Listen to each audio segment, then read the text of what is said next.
விசிகாவுக்கு வந்து உரிய ஒரு அங்கீகாரத்தை திமுக கொடுக்க மாட்டேது. இது மிகப்பெரிய ஒரு அவமானம். இது நாங்கள் வந்து எப்படி எங்களுடைய கொள்கை தலைவர் அம்பேத்கரை வந்து எங்கள் இதயத்தில் வச்சிருக்கோமோ அந்த மாதிரி தலைவர் திருமாவை வந்து திரு விஜய் அவர்களும் தமிழக வெற்றிகள் இதயத்தில் வச்சிருக்க ஒரு தலைவரான்னு சொல்லிட்டு சொல்றாரு இல்லையா? இந்த ஒரு அழைப்பு வந்து பெரும் அழைப்பாக பார்க்கப்படுதா இல்லை திமுக கூட்டிலிருந்து உங்களுக்கு திரும்பி கொண்டு பார்க்கப்படுதா? எத்தனை நாளைக்குங்க 8 சீட்டு 9 சீட்டு 10 சீட்டு அப்படின்னு நாங்கள் இருப்பதை விட ஒரு அதிகாரத்தை நோக்கி சென்றாலுங்க இன்னைக்கு இருக்கிற இந்த தலித்துடைய பிரச்சனைக்கு ஊர்பட்ட பிரச்சனை இருக்கு. காசை வந்து ஒரு 50 சீட்டு கொடுத்தா எங்களுக்கு வந்து நல்ல சிறப்பாக இருக்கு.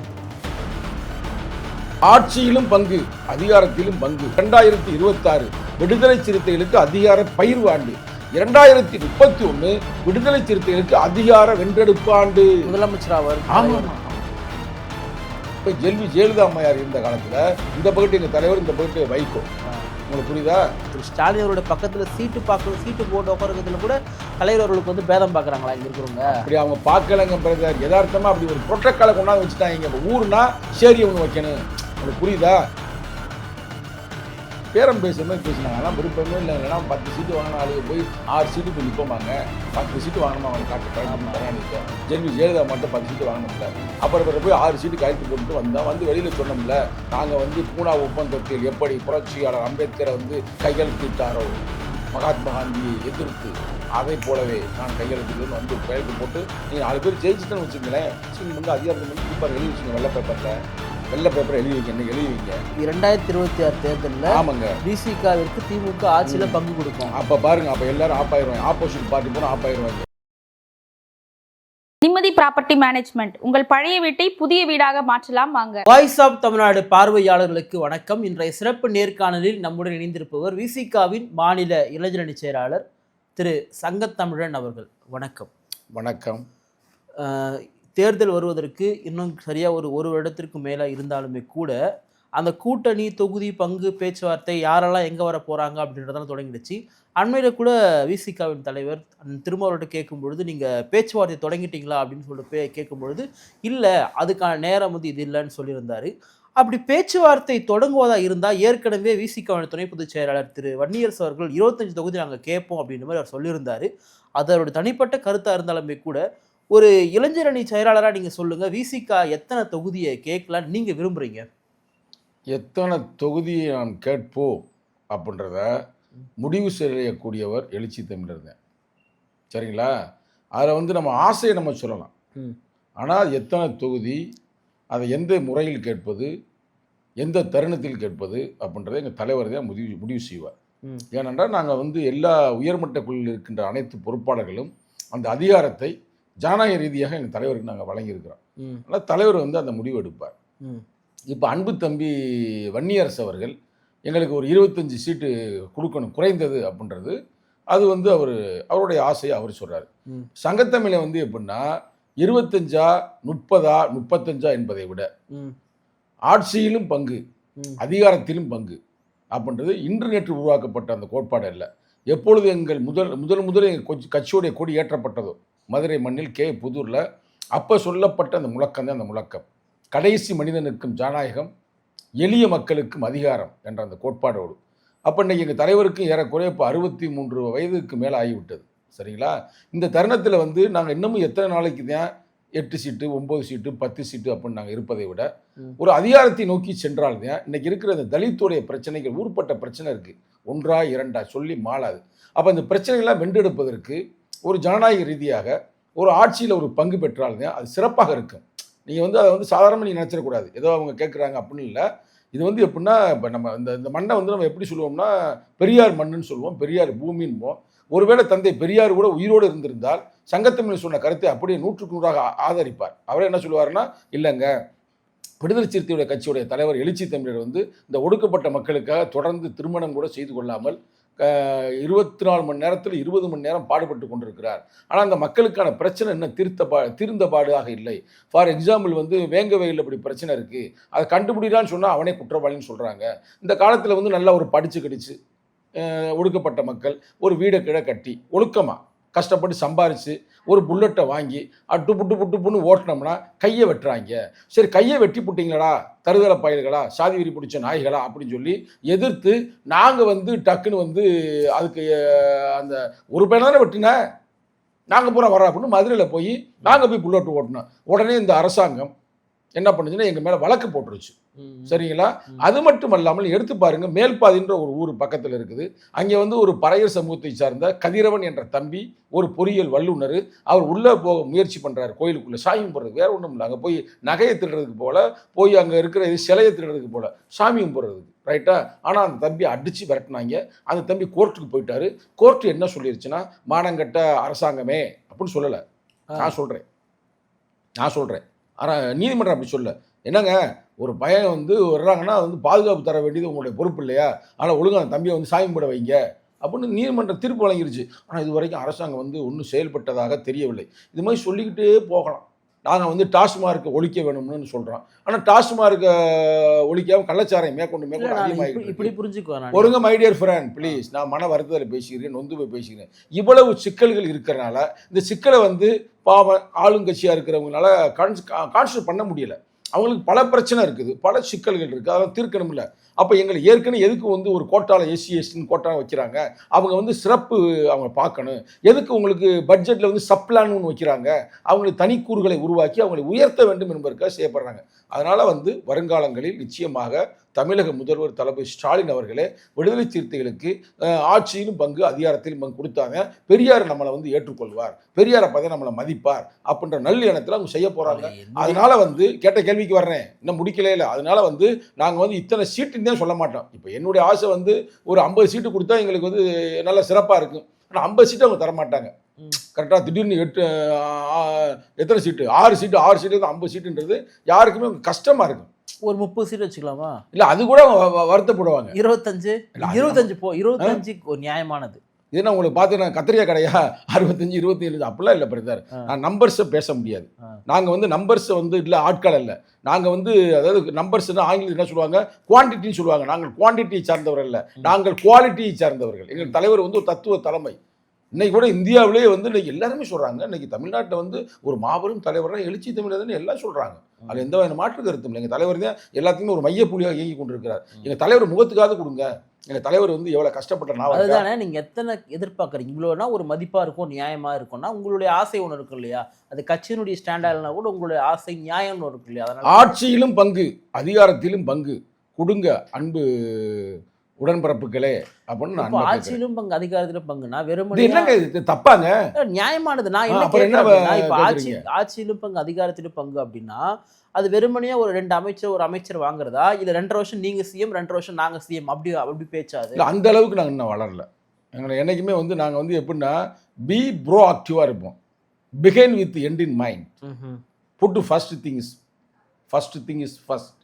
அதனால் எதில் முதன்மையானது அப்படின்னு பார்த்தோம்னா அந்த அளவுக்கு நம்மளை நிச்சயம் அவங்க வந்து இன்னும் நாங்களும் அவ்வளவுக்கு வளரல. அதை நம்ம எதார்த்தத்தை பேசுவோமே.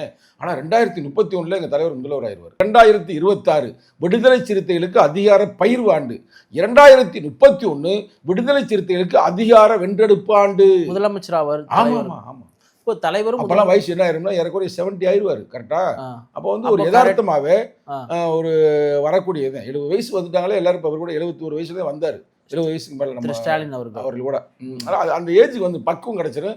மக்கள் வந்து இப்பே கொடுக்க தயாராக இருக்கிறாங்க. ஜெயலலிதா அவர்கள்லாம் எனக்கு தெரிஞ்சு 44 வயசுல 45 வயசுலயும் அவங்க முதலமைச்சர் ஆயிட்டாங்க. அவங்க திரு கலைஞருமே வந்து சீக்கிரமாக முதலமைச்சர் ஆன ஒருவர் தான். நமக்கு 50 வயசுல ஆயிட்டாரு டாக்டர் கலைஞர் மு கருணாநிதி. அது அவருமே 45 வயசுல அம்மா ஜெயலலிதா ஆயிட்டாங்க அவங்க.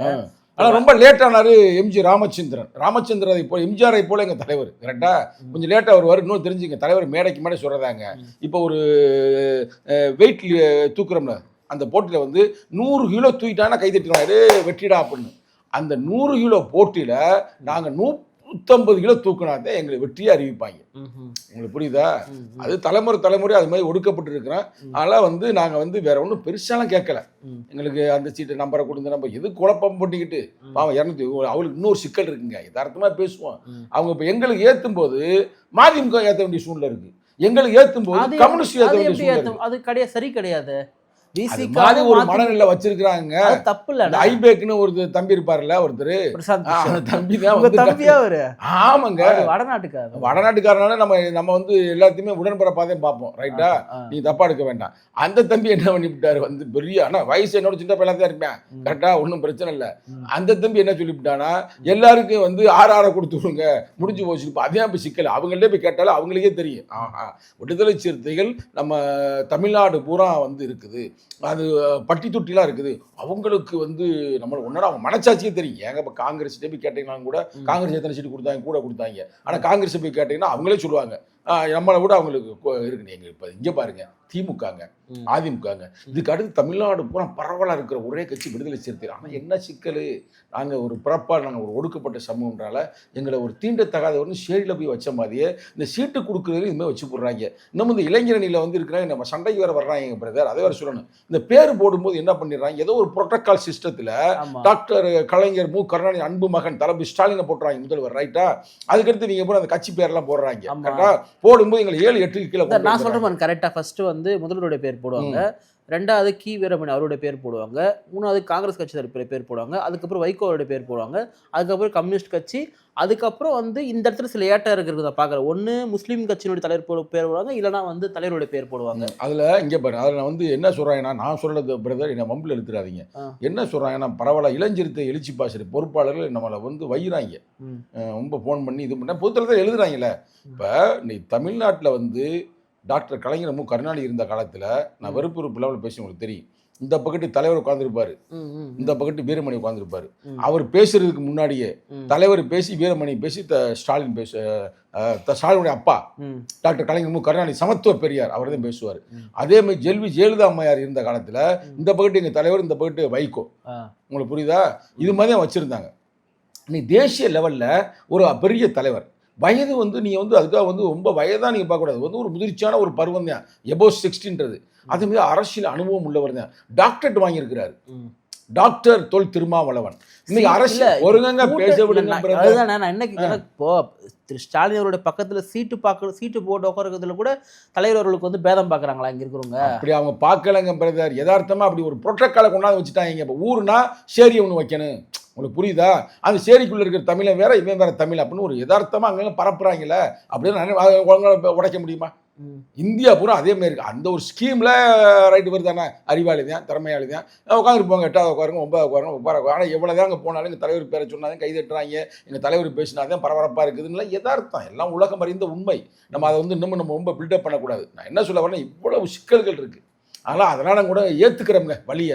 அதை விட வந்து ஒரு காலத்தில் 2009 நாங்கள் ஈழத்துக்காக நாங்கள் போராடின மாதிரி உலகத்தில் எவனும் போராடி இருக்க மாட்டேன். ஈழ மக்களுக்காக அவ்வளவு போராடினோம். ஆனால் கடைசியில் வந்து இவங்களோட கூட்டணி வச்ச ஒரே காரணத்துக்காக, யார் இந்த காங்கிரஸ்கார கட்சிக்காரர்களிடமும் இந்த திராவிட முன்னேற்ற கழகம் கட்சிக்காரன் கூட்டணி வச்சனால பாவம் ஒரு பக்கம், பழி ஒரு பக்கம்னு வந்துச்சா வரலையா? நான் சொல்கிறேன் எதார்த்தம். இதெல்லாம் மனசில் வச்சு, இந்த எண்ணத்தை வச்சு எவ்வளோ நெருக்கடியான சூழ்நிலையிலையும் நாங்கள் வந்து உங்களுக்கு சப்போர்ட்டாக இருந்திருக்கிறோம், சரிங்களா? அதனால் இப்போ நாங்களாம் வந்த பிறகு தான் உங்களுக்கு வந்து ஓட்டு விழுது. அதனால் வேறு ஒன்றும் கேட்கல. அந்த தம்பி, அன்பு தம்பி வன்னியரசு ஆசைப்பட்டு கேட்குறாரு, 25 சீட்டு கேளுங்க அப்படின்னு. அதைத்தான் ஆதவ அர்ஜுன்னு பேசினார். விடுங்க, அதை பற்றி நம்ம பேசி நம்ம மட்டும் 25, 30, 40 போட்டோம்னா அவர் கட்சியில் சிக்கல் வந்துடும். அதை பேசக்கூடாது. நம்ம சொல்கிறது யதார்த்தம். ஆட்சியிலும் பங்கு, அதிகாரத்திலும் பங்கு என்பதை அடித்தட்ட மக்களின் வழியிலிருந்து பேசுகிறேன். புரட்சியாளர் அம்பேத்கரின் குரலாக பேசுகிறேன். தந்தை பெரியாருடைய குரலாக பேசுகிறேன். விசிக துணை முதல்வர் அமைச்சரவை எதிர்பார்க்குறீங்களா? அதாங்க ஆட்சியில பங்கு, அதிகாரம் பங்குன்னா என்னங்க அர்த்தம்? அதுதானே, வெறும் அமைச்சரவை மட்டுமா? இல்லை வந்து அதெல்லாம் வந்து ஏன் உதயநிதிக்கு கொடுத்துருக்கக்கூடிய ஒரு அமைச்சர் பதவியை தூக்கி வந்து விசி காலத்திற்கு வந்து கொடுக்கக்கூடாது, துணை முதல்வருக்கு வந்து கொடுக்கக்கூடாது? அவ்வளோ டீப்பாலாம் போலங்க. நீங்கள் வந்து எப்படின்னு கேட்குறீங்க, இந்த பேரம் பேசுகிற மாதிரி பேசினாங்க. ஆனால் விருப்பமே இல்லை. இல்லைனா 10 சீட்டு வாங்கின ஆளுக்கு போய் 6 சீட்டு போய் நிற்போமாங்க. 10 சீட்டு வாங்கணுமா அவங்க டாக்டர் கலைஞர் கருணாநிதிட்ட? ஜெயலலிதா மட்டும் 10 சீட்டு வாங்கணும்ல. அப்புறம் போய் 6 சீட்டு கையெழுத்து போட்டுட்டு வந்தோம். வந்து வெளியில் சொன்னோம்ல, நாங்கள் வந்து பூனா ஒப்பந்தத்தில் எப்படி புரட்சியாளர் அம்பேத்கரை வந்து கையெழுத்திட்டாரோ மகாத்மா காந்தியை எதிர்த்து, அதை போலவே நான் கையெழுத்திட்டேன்னு வந்து கையெழுத்து போட்டு நீங்கள் 4 பேர் ஜெயிச்சிட்டேன்னு வச்சுங்களேன். அதெல்லாம் ஒரு பிரச்சனை இல்லைங்க. என்னன்னா எங்கள் மக்கள் பிரச்சனைக்காக தான். என்ன எங்கள் தலைவர் எம்பி ஆகிட்டாரு, எங்கன்னா எம்பி சொல்லி தர்றாரா? நேற்று வந்து என் கூட எம்எல்ஏ எம்பியாவே அப்படியே பல மின்னிடுவாங்க. கட்சி முதல்ல எம்எல்ஏ ஆகிறதுக்கு முன்னாடி தீச்சட்டி தலைமை இருப்பாங்க. அப்படி எம்எல்ஏ ஆகிட்டாங்கன்னா பளபளப்பெண்ண மிடுமிடுப்பெண்ண அது என்ன இது என்ன வருதுன்னா அது என்ன? எங்கள் தலைவர் நான் வந்து 90ல் பார்த்தேன், அதே மாதிரி இன்னைக்கு வரைக்கும் இருக்கிறாரு. அவரே மறந்துடுவார் எம்எல்ஏன்ற. நான் துபாய் வந்திருக்கும்போது is like from great party leader MLA அப்படின்லாம் சொல்லுவேன். அதெல்லாம் ஏன் சொல்லி இருக்கிற அப்படின்றாரு. கரெக்டாக அதெல்லாம் சொல்ல வேடாம்ன்றவார் யார்கிட்ட அறிமுகப்படுத்தினாலும். ஆனால் வந்து அவர் நீ பாருங்க எம்எல்ஏ பதவியோடு தூக்கி போட்டு வந்தாரா வரலையா? 2001ங்க மறந்துருப்பீங்க நீங்களாம். தூக்கி போட்டாருங்க. முதல்ல போடல, சும்மா டேப்பில் தான் போட்டார். கரெக்டாக 2001.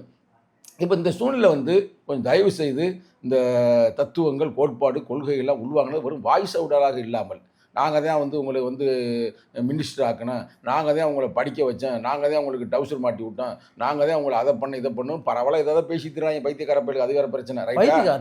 அப்போ அவன் பேசுகிறேன் பைத்தியக்காரனா என்ன? ஏங்க தலைவர் புரட்சியாளர் அம்பேத்கர் டாக்டர் பட்டா வாங்கினவர் மட்டுமல்ல, என்ன பாரத்லா தெரியுமா? அப்போலாம் வந்து எப்போ என்னன்னு சும்மா இருங்க. அதே மாதிரி இவர் இருக்காரு அயோத்தியாச பண்டிதர், தெரியுமா தெரியலையா? வெட்டமலை சீனிவாசன், அவன் என்ன படிச்சுக்கான்னு தெரியுமில்ல? எல்லா விஷயம் தெரியுமில்ல? அப்புறம் தெரிஞ்சுன்னா ஏட்டி இப்படி என் கேள்வி. இப்போ நீங்கள் நம்ம கூட்டணி பற்றி பேசும்பொழுது திரு விஜய் அவருடைய கட்சியிலிருந்து தமிழக வெற்றி கழகத்திலும் தொடர்ந்து விசிக ஒரு அழைப்பு வந்து நேரடியாகவும் மறைமுகமாகவும் இது வரைக்கும் வந்துட்டே இருக்கு. அந்த கட்சியினுடைய கொள்கை பரப்பு செயலாளர் கூட வந்து ராஜ்மோகன் வந்து ஒரு செய்தியாளர்கிட்ட பேசியிருக்காங்க. அதில் குறிப்பாக உங்களுடைய பேரை மென்ஷன் பண்ணி பேசியிருந்தது நம்ம பார்த்துருந்தோம். நம்ம விசிகாவுக்கு வந்து உரிய ஒரு அங்கீகாரத்தை திமுக கொடுக்க மாட்டுது, இது மிகப்பெரிய ஒரு அவமானம். இது நாங்கள் வந்து எப்படி எங்களுடைய கொள்கை தலைவர் அம்பேத்கரை வந்து எங்கள் இதயத்தில் வச்சிருக்கோமோ அந்த மாதிரி தலைவர் திருமாவை வந்து திரு விஜய் அவர்களும் தமிழக வெற்றி கழகம் இதயத்தில் வச்சிருக்கோம் தலைவரான்னு சொல்லிட்டு சொல்றாரு இல்லையா? இந்த ஒரு அழைப்பு வந்து பெரும் அழைப்பா பார்க்கப்படுதா இல்ல திமுக கூட்டிலிருந்து உங்களை பிரிக்கணுன்றதுக்கு பார்க்கப்படுதா? இல்ல அவர் அன்பு தம்பி ராஜ்மோகன் டிவிகே கட்சியுடைய கொள்கை பரப்பு செயலாளர், எனது அன்பு நண்பர். நல்ல கருத்தால மிக்க கருத்துக்களை தொடர்ந்து வந்து அவர் யூடியூப் மூலமாக பதிவு செய்து கொண்டிருக்கிறார். முதல்ல அவருக்கு வாழ்த்துக்களை தெரிவித்துக் கொள்கிறேன். என்னப்பா அவர் பொறுப்பு வாங்கியிருக்கான், நம்ம நேராக பார்த்து வாழ்த்து தெரிவிக்கல, இப்போ உங்களுடைய தொலைக்காட்சி மூலம் நான் அதை வாழ்த்து தெரிவிச்சுக்கிறேன். ஆனால் அவர் பேசுனது வந்து ஒரு யதார்த்தமான ஒரு உண்மை சொல்றாரு. திருமாவளவன் என்பது ஒரு பெரிய ஒரு தத்துவ தலைமை, ஒரு தத்துவம் சார்ந்த ஒரு இது, அது நல்ல அழகான ஒரு வார்த்தை சொல்ற மாஸ்டர், பொலிட்டிக்கல் மாஸ்டர் அப்படின்றாரு. அவர் வந்து இன்னும் புரிந்து கொள்ளவில்லை அப்படின்னு அவர் சொல்ற ஒரு யதார்த்தமான கருத்து தான். அவர் வந்து நம்மளை கூப்பிடுறதுக்காக இது பண்ணல. கரெக்டாக நாங்கள் எப்படி அங்கே போவோம், நாங்கள் தான் இங்கே இருக்கிறோம்ல, ஸ்ட்ராங்காக இருக்கிறோம்ல. இங்கே உரிய மரியாதை கொடுக்கல, திமுக உரிய மரியாதை கொடுக்கல. மரியாதை கொடுக்குறான் கொடுக்கலன்றத வந்து மரியாதை கொடுக்கல தானே கேட்டு நம்ம வாங்க முடியாது. மரியாதை கொடுப்பா மரியாதை கொடுப்பான்னு கேட்க முடியும். இல்லைன்னா அவங்க கொடுக்கல தானே. அதை வந்து தளபதி ஸ்டாலின் மரியாதை கொடுக்குறாரு. தளபதி ஸ்டாலின் வந்து எங்கள் தலைவர் இதயத்தில் வச்சிருக்கிறார். டாக்டர் கலைஞர் மு. கருணாநிதி இதயத்தில் வச்ச மாதிரி இவர் இதயத்தில் வச்சிருக்கிறார். அதனால் நீ தப்பாக எடுக்க வேண்டாம். வருங்க, நானே சொல்லலைங்க, ஆட்சியில் பங்கு அதிகாரத்தின் பங்கு கொடுப்பாரு. எழுதி வச்சுங்க, வெள்ளை பேப்பரை எழுதி வைங்க. என்ன எழுதி வைங்க? 2026 தேர்தலில் ஆமாங்க விசிகாவிற்கு திமுக ஆட்சியில் பங்கு கொடுக்கும். அப்போ பாருங்க, அப்போ எல்லாரும் ஆப்பாயிருவாங்க. ஆப்போசிட் பார்ட்டி போனால் ஆப்பாயிருவாங்க. ஏடிமிகா இருக்கட்டும் இல்லை விஜயா இருக்கட்டும், ஏப்பா சூப்பர்ரா கொடுக்கலமா செஞ்சாரு கொடுப்பாருங்க. என்ன உங்களுக்கு எப்படிங்க தெரியும்? கொடுக்கலைன்னா கொடுப்பாரு. கொடுக்க மாட்டேன் சொல்லிட்டாங்க. கொடுப்பாரு, பொறுத்து இருந்து பாருங்க. இல்லை இது டிமாண்டா வெயிட் அண்ட் சி. இல்லை இது டிமாண்ட் இல்லை. டிமாண்ட் சப்ளை பேசுறதுக்குள்ள நாங்கள் இல்லைங்க. திருப்பி டென்ஷன் ஆகக்கூடாது. நான் ரொம்ப அமைதியான முறையில் எனக்கு பேட்டி இல்லை. ஒரு கட்சி வந்து டிமாண்டை ஏற்படுத்தினா தானே கொடுப்பாங்க. அவங்களுக்கு எல்லாம் தெரியும். இதெல்லாம் ஒன்றும் இங்கே சொல்கிறதுக்கு ஒன்றும் இல்லை. விடுதலை சிறுத்தையுடைய வலிமை அனைவருக்கும் தெரியும். தமிழகத்தில் இருக்கிற ஒவ்வொருத்துக்கும் தெரியும். ரெண்டே விஷயம்தான். ஒரு தலைமை பண்பு முக்கியமானது என்னென்னா தத்துவம். அது சார்ந்த தலைவனுங்கிற தலைவர். தத்துவம் மட்டும் இல்லாமல் மக்கள் அணிதிரட்டணும். இன்னைக்கு டாக்டர் கலைஞர் மு. கருணாநிதிக்கு பிறகு தமிழ்நாட்டில் ஒரு மக்கள் எழுச்சி உள்ள ஒரே தலைவர் எழுச்சி தமிழர். இவருக்கு நான் பேசினதுல 100க்கு 100 உண்மை. எதை நான் வந்து இட்டுக்கட்டி பேசலை. எங்கள் கட்சி தொண்டனுடைய மனநிலை நான் பேசியிருக்கிறேன். ஒவ்வொருத்தருடைய மனநிலை இருந்தேன். அத்தனை ஆண்டு காலம் தான் அப்படி கஷ்டப்படுறது. ஒரு ஆட்சியின் பங்கு அதிகாரத்தின் பங்கு வந்தாத்தான் கடைசி மனிதனுக்கும் ஜனநாயகம், எளிய மக்களுக்கும் அதிகாரத்தை வென்றெடுக்க முடியும். ஓகே, நிகழ்ச்சியில் பங்கேற்று பல்வேறு கருத்துக்களை பகிர்ந்தமைக்காக நன்றி. நன்றி, வணக்கம்.